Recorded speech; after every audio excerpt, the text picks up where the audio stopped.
Welcome back. We are going to begin today our look at the Roman Empire. The overall picture is eventually we'll be talking about the rise and the fall of the Roman Empire and everything in between, but that's a long ways off yet. So we're concerned now with the beginnings of the Roman Empire. We've already seen how Rome started as a city, as a governing area, as a republic. And now we're going to see that transition from a republic to an empire. And of course that means looking at the emperors as well, some of whom you have heard of, I'm sure. So in your notes, we're looking at chapter 4, Roman Empire. And as a part of that, we're going to be looking at the introduction of Christ's kingdom. That's an aspect of looking at the Roman Empire as well. So as you remember, Rome, as a republic, had conquered quite a bit of territory. You can see that at the death of Julius Caesar, that it had conquered all these areas that are in different colors around here. So all around the Mediterranean world was the influence of Rome. So what was the Roman Empire? Well, as I just mentioned, there were two main periods of the Roman government. We had the Roman Republic in those years, and that is dominated by the Senate. As you remember, there were times when the Senate lost power, when it regained power, but for the most part the Senate was in control, and that's what made it a republic. There were times when there were dictators, but usually for short periods of time. When we get to the Roman Empire, the Senate is still somewhat dominant, but it is overshadowed from that point on by one leader, the emperor. In reality, Rome technically had an empire under the Roman Republic. When you look at the vast amount of land, of territory that was controlled by Rome, that really is an empire. But it was still functioning as a republic for the most part. But the Roman Empire refers to the time beginning with Augustus, the successor of Julius Caesar, when Rome was ruled by emperors. And so we want to look at that. So the first section of your notes is called Pax Romana, which means what? What is Pax Romana? Matt? Roman peace. Right. And that means the time when Rome had control over all the Mediterranean, and peace was established. There was peace throughout the empire because they had eliminated all of the adversaries, eliminated piracy, bandits for the most part as well. So there was the peace of Rome. So it's during this time then that we have introduced our first emperor, and he is called Augustus. This occurs at the end of the Civil War, which came about as a result of the assassination of Julius Caesar. Remember that?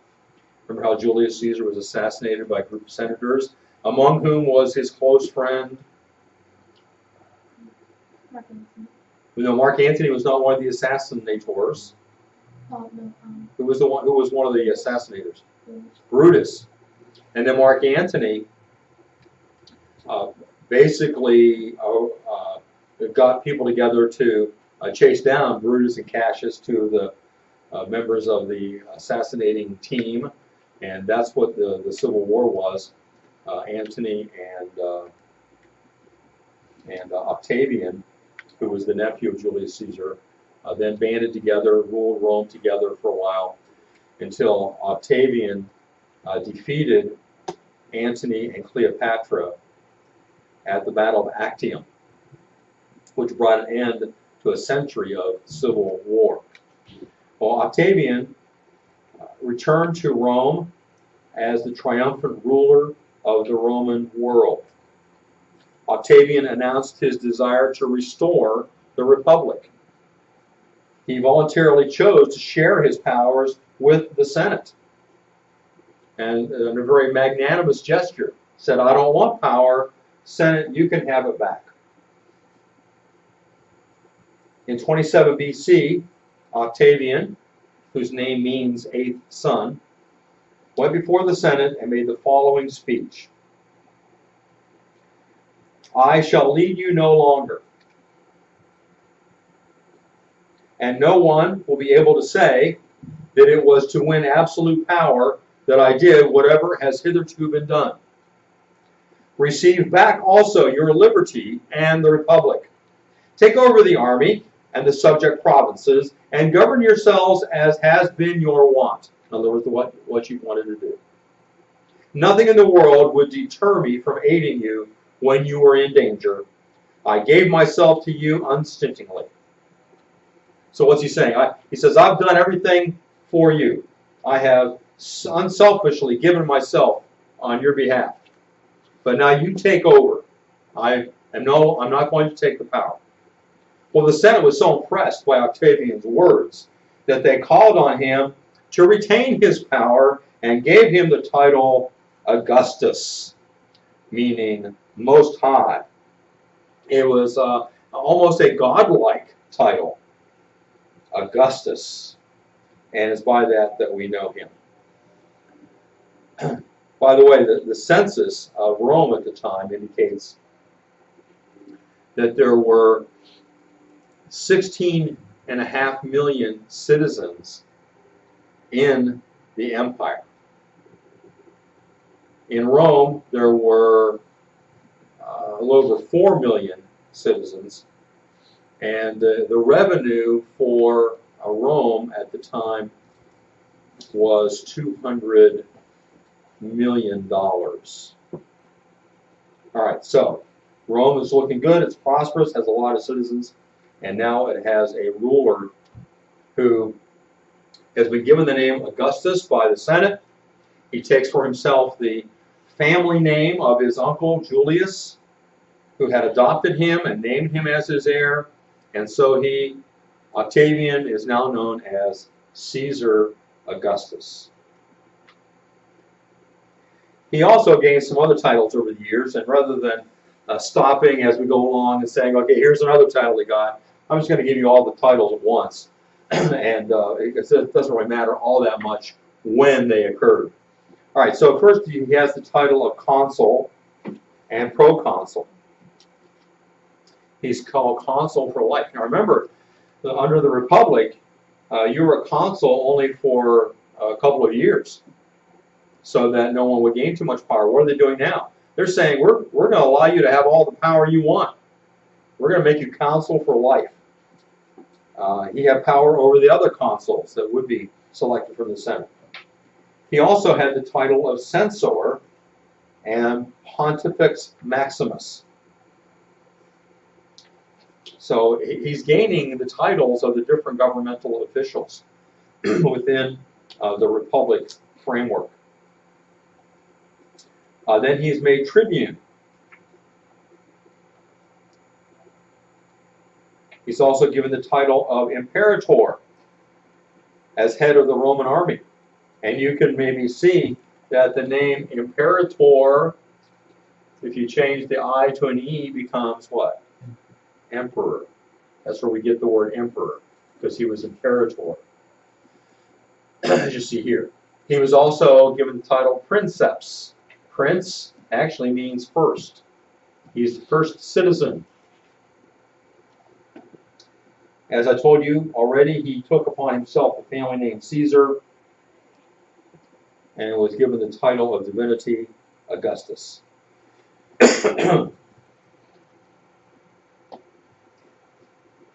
As a person with these titles, then, he had the power to call the Senate. That means call them together. He could veto their laws, and he can make laws himself. So what's he sound like? Sounds kind of like a dictator, doesn't it? Which is what an emperor can be. All right, any questions about Caesar Augustus and his titles? Got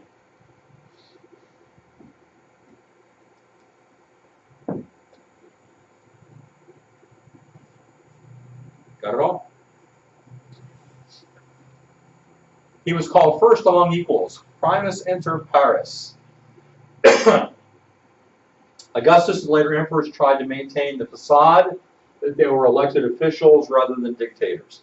So even though they had complete power, they tried to maintain the look, at least, of someone who was selected in the office and who was serving the people. Being first among equals gave the illusion that an emperor was the most prestigious and important member of the Roman Senate. You know, he's just one of them. He just is the number one out of all of them. But each senator was simultaneously equally important. In reality, the Roman emperors ruled with little input from anyone else. So they basically went through the motions all the time, as though the Senate really had power, as though there was a republic in place, when in reality, the emperor called all the shots. Under Augustus, Rome entered into a golden age, though. Under Augustus, we have a number of different areas that were improved. For example, he attempted to reform public morals. The morals of people had gone down, and so Augustus thought this was an important thing to remedy, and so he tried to promote family life. He was largely unsuccessful in this, and we'll probably talk about this later, but in reality, you can make laws and force people to conform to them, but you can't really make them moral people, and especially when they have no spiritual foundation, and they didn't. And so he was unsuccessful in trying to reform them morally. He encouraged the growth of business, which made them prosperous, extended citizenship to more and more provincials. So as they expanded the territory, as they had more and more control over the areas that they conquered, they rewarded people that were loyal to them by making them citizens. He began the practice of declaring emperors gods and of picking their own successors. He called Halley's Comet the spirit of Caesar. So he referred to Caesar, Julius Caesar, as a god. And the name Augustus for himself indicated that he was considered to be divine in some way. And he also communicated that idea that the successors following him would be the same. He established fire and police departments. That's a good thing. He said he found Rome a city of bricks, and left it a city of marble. He did a lot of building. Built a lot of buildings, a lot of walkways made out of marble that were a tribute to his building efforts. Maintained the infrastructure. That refers to roads, bridges, things like that. Made sure that those were kept up. Established a strong money system. And as you know, Jesus, the founder of Christianity, was born in a Roman province of Judea during the reign of Augustus. You know, just recently you have read or heard read from Luke chapter 2 that in the days of Caesar Augustus, a decree went out that all the world should be taxed. The census was made during the reign of Caesar Augustus, and it was during that of course, Mary and Joseph went to Bethlehem, where Jesus was born. All right, now let's look at the next section of your notes. Is called Augustus and the Pax Romana. Initially, we want to look at the fact that there was prosperity and peace. Particularly economic prosperity was the rule of the day. Pax Romana encouraged the growth of trade. Because if there's peace, people are more likely to be engaging in trade. It's difficult to sell things to people and to carry items from place to place if you're in danger all the time. A stable currency of gold and silver coins was established, as we mentioned already. Again, that leads to stability in the monetary system, so that when you're buying and selling, you're not quibbling over, what coin are you using and what coin am I accepting. If they're the same currency, then everybody knows what they're getting. Thirdly, Roman roads were built for quick transfer of military forces, and they also provided the means for easy travel and commerce. So the Roman roads encouraged prosperity, not intentionally, but as a byproduct of the fact that they were there. freeing the Mediterranean Sea of pirates provided safe travel.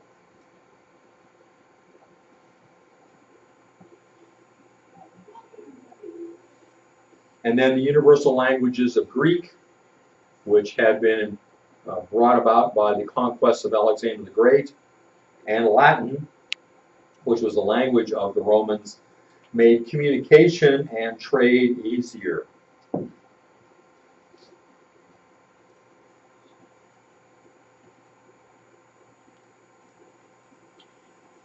Rome controlled the entire Mediterranean region and beyond. And there was complete control, almost no warfare, which brought about the peace. This peace lasted nearly 200 years. Amazing. But as a side note, let me add that I think that's, in my opinion, that's what Jesus was talking about when he said to his disciples concerning his coming, that you'll hear of wars and rumors of wars. That was astounding because at that time in the Roman world there were no wars or rumors of wars because of Pax Romana.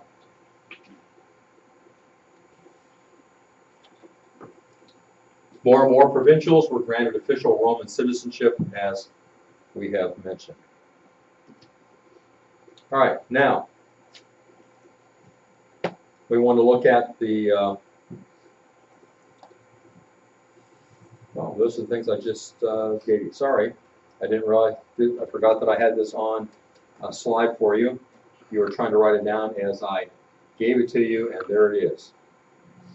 So if you didn't get it before, double check yourself and see if you have the right words there now. Anybody need me to keep that up? Everybody got it? You got it verbally, orally? All right, good job. Now let's look at stability and order.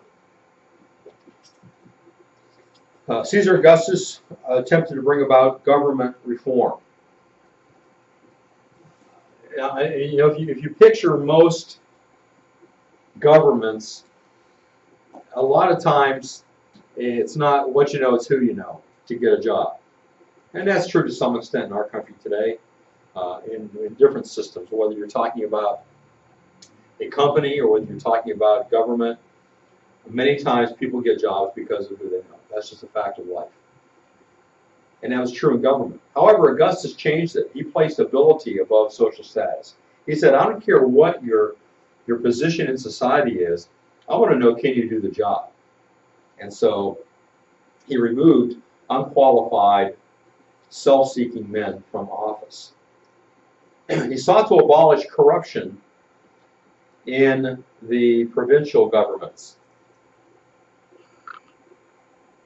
So in those areas that Rome had conquered, the people that were governing out there, easy for them to become corrupt, to be self-serving, and he sought to get rid of those kind of people. He placed some of them under the Senate for them to watch over, and others under his own supervision.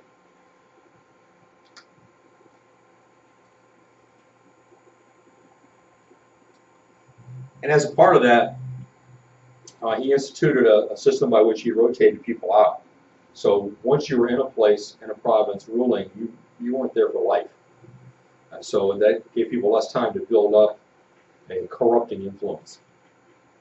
And then one of the key things that he did was ordered a census every 14 years to provide for fairer taxation. You know, you can't tax people fairly if the numbers change as to how many people live there. You understand? So he ordered a census every 14 years so he would know if this area lost population, then I should expect less taxes there.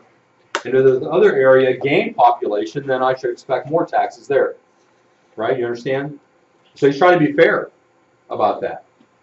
Now, where that really affects our knowledge is that because of this every 14 years census that initiated Joseph and Mary leaving Nazareth, where they lived, and going down to Bethlehem, the area from where Joseph's family originated.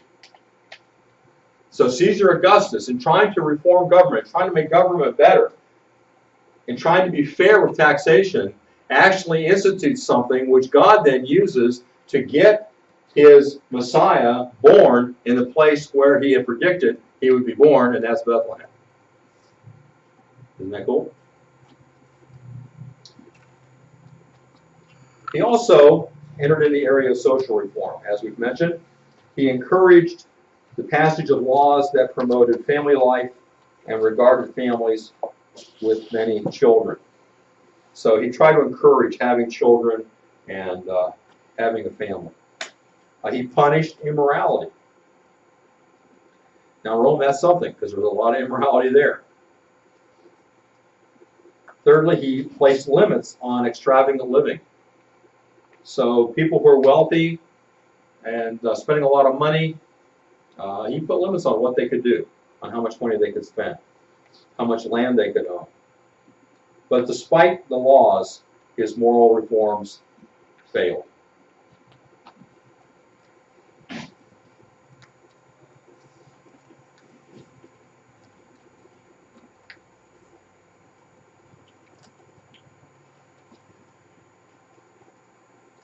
Suetonius is a well-known author who wrote a book about the emperors. And I thought you might be interested to see his description of Augustus as he went into his final years. He said this: his vision had faded in his left eye, his teeth were few, widely spaced, and worn down. His hair wispy and yellowed. His skin was irritated by scratching and vehement scraping, so that he had chronic rough spots resembling ringworm. Now, if you've seen a statue of Caesar Augustus, there's one very famous one I think is pictured in your book, you don't see this. You'll never see an image of Caesar Augustus like this, only in the description by Suetonius. Because he only wants to be portrayed, as most kings, in the healthiest of ways. Now we consider the emperors that come after Augustus, and we're going to approach the emperors all at once. So we're going to look at the emperors in order rather than as we go. Because for the emperors more than just any normal kings, I want you to see what happens from one emperor to the next, what one emperor is like compared to the next. And if we simply introduce them at the time period and talked about them then, I'm afraid that we would miss some of that transition, some of that sense of what they were like as they went from one to another. We would lose that contrasting comparison. So we're going to look at all the emperors in a row, and then we're going to go through historically, chronologically through the events of the Roman Empire and mention the emperor that is there. And then if we need to remember what that emperor was like, we can look back at what we already have. So we're going to look at the Roman emperors after Augustus. And we're going to see that there's a great variety in the quality of those emperors who succeeded Augustus. The office of emperor was initially designed to be hereditary. So in other words, it was designed to be like a king, a monarchy, where you pass it on from father to son. But it didn't work out that way. From the very beginning, there was confusion as to which family member would inherit the throne. In fact, from even Julius Caesar, he had no legitimate son to inherit the throne. He had at least one illegitimate son with Cleopatra, but he chose his nephew. Well, right away, it's starting off with somebody who would not normally be considered the next person in line. And so Caesar Augustus, who's going to succeed him and following. So there was confusion from the beginning. Some emperors proved to be cutthroats or insane or both. So some of the emperors we're going to look at are going to be just bonkers in some ways. And some are going to be very evil. Some will not be. And we're going to see that as we go along, the military came to play an enormous role in selecting who would become emperor. Eventually, and that's some of the transition we're going to be seeing as we go from emperor to emperor, we're going to see that the army, the military, the guard, the Praetorian Guard especially, is going to have a huge influence on who the next emperor would be.